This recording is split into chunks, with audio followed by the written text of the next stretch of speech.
Olá, afinal, vocês estão vivos? No vídeo de agora nós vamos falar um pouquinho sobre a metafísica e a lógica em Aristóteles, né, sobre os fundamentos do pensamento ocidental, que estão na filosofia do próprio Aristóteles, né, sobre suas obras, sobre o corpus aristotelicum. Bora lá? Então, de fato, não só compete a uma única ciência o estudo das coisas que se dizem num único sentido, mas também o estudo das coisas que se dizem em diversos sentidos, porém em referência a uma única natureza. De fato, também estas, de certo modo, se dizem num único sentido. É evidente, portanto, que os seres serão objeto de uma única ciência, justamente enquanto seres. Todavia, a ciência tem como objeto essencialmente o que é primeiro, ou seja, aquilo de que depende pelo que é denominado todo o resto. Portanto, se o primeiro é a substância, o filósofo deverá conhecer as causas e os princípios da substância, segundo Aristóteles. Aristóteles é o último grande pensador da filosofia grega clássica, né? Grande parte da sabedoria construída pelos filósofos dos séculos anteriores influenciará a obra deste que, para muitos, é o maior gênio da filosofia ocidental. É também o início de uma nova era, pois, como se verá, é com Aristóteles que se fará grande ruptura no modo de se filosofar. Se Sócrates e Platão eram os mestres que auxiliavam o discípulo a despertar dentro de si a verdade por meio do diálogo, Aristóteles é o professor incansável, observador da natureza, catalogador dos fenômenos, sistematizador das observações. Não sem razão, o filósofo medieval Tomás de Aquino chamará Aristóteles de o filósofo. E o pensador moderno Hegel afirmará que nenhuma época pôde colocar ao lado de Aristóteles um igual. Além disso, como será acompanhado também, em vídeos posteriores, a história do conhecimento medieval renascentista e do início da modernidade é a história das intermináveis discussões com Aristóteles, seja para concordar com ele, seja para refutá-lo.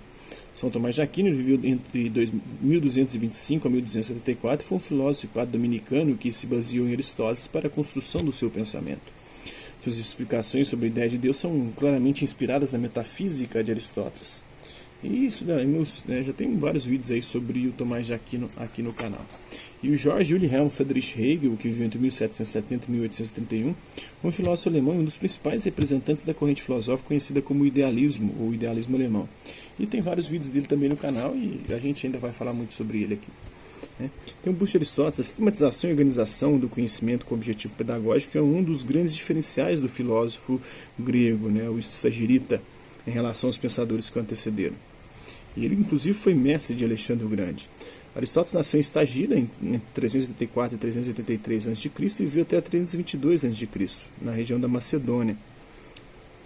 Sua trajetória como filósofo pode ser dividida em três fases. A primeira, que vai dos 18 aos 36 anos, quando ele ingressa na Academia de Platão, em Atenas, tornando-se discípulo de Platão. A segunda, que se inicia com a morte do mestre em 347 a.C., quando Aristóteles retira-se da academia e passa a viajar para outras localidades, conhecendo outros pensadores e observando sistematicamente vários fenômenos naturais e políticos. Em 342 a.C., o rei da Macedônia convida o filósofo para ser o responsável pela educação de seu filho, Alexandre, que posteriormente viria a ser um dos maiores conquistadores e políticos de todos os tempos.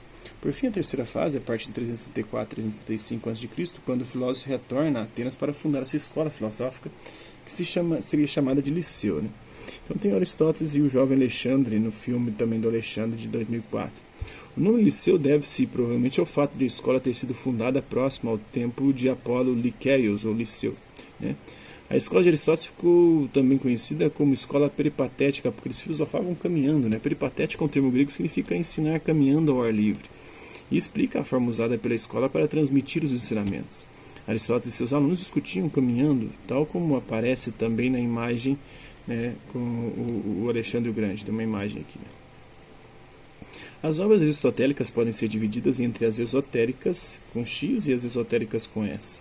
As primeiras foram, em geral, compostas na forma de diálogo, assim como as de Platão, escritas visando o público em geral, aqueles que estavam fora da academia ou do liceu, da escola filosófica. Infelizmente, dessas obras restaram somente fragmentos e menções.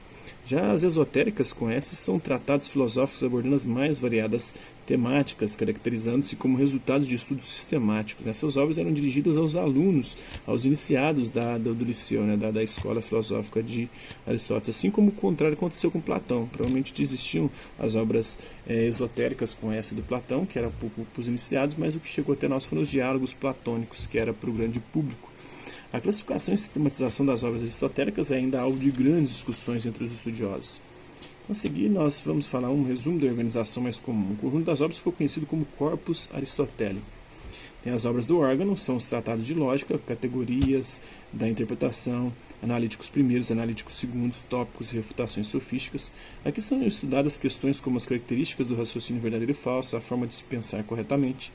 Tem as obras de filosofia natural, da física, do céu, da geração, da corrupção e a meteorologia. Tem as obras de psicologia, de ânima, sobre a alma, e vários textos menores sobre biologia. Tem a metafísica, a obra mais importante, que reúne 14 livros sobre as causas e os princípios primeiros de toda a realidade, e por isso podemos considerá-la o trabalho mais importante de Aristóteles. Tem as obras de filosofia moral e política, como a Ética Nicômico, a Grande Ética, a Ética Eudêmia, e a Política. Tem as obras de estética, a Retórica e a Poética. E ainda as obras que tratam da biologia, história dos animais, das partes dos animais, do movimento dos animais e da geração dos animais. Por fim, além da classificação das obras, há a divisão das ciências proposta pelo próprio Aristóteles.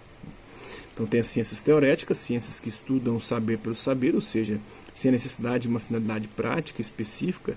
Tem-se, por exemplo, dessas ciências, a metafísica, a física e a matemática, elas são consideradas ciências superiores, pois, por não estarem limitadas a um escopo específico, realizam investigações mais livres. Tem as ciências práticas, que usam o saber para aprimorar a parte moral do homem, a ética e a política. As ciências poéticas, aquelas que visam produzir determinado resultado. Pode-se citar como exemplo a economia, que busca encontrar o melhor modo de organizar as finanças. Através da sua divisão da ciência, podemos observar que a contribuição de Aristóteles foi para além da filosofia. O Sagirita estudou diversos campos, como por exemplo a física através da câmara escura, um compartimento escuro com apenas um orifício para permitir a entrada da claridade. A luz, ao penetrar na caixa pelo buraco, reproduz na outra extremidade o objeto do ambiente externo com fidelidade. Esse mecanismo aprimorou o estudo da astronomia, em que a luz era captada de cima e projetada em uma superfície dentro da câmara. O registro da captura da imagem, feito através da entrada da luz por orifício, deu origem à fotografia posteriormente. Entre as ciências teoréticas, a mais elevada é a metafísica, a única que possui a causa de estudo em si mesma, por não estar condicionada a nenhum resultado específico. A metafísica é a única ciência verdadeiramente livre, por essa razão os estudos das várias áreas do pensamento aristotélico a têm como ponto de partida. Então é isso, espero que vocês tenham gostado do vídeo. Quem curtiu, dá um like, não curtiu, dá um dislike. Hasta la vista, até a próxima.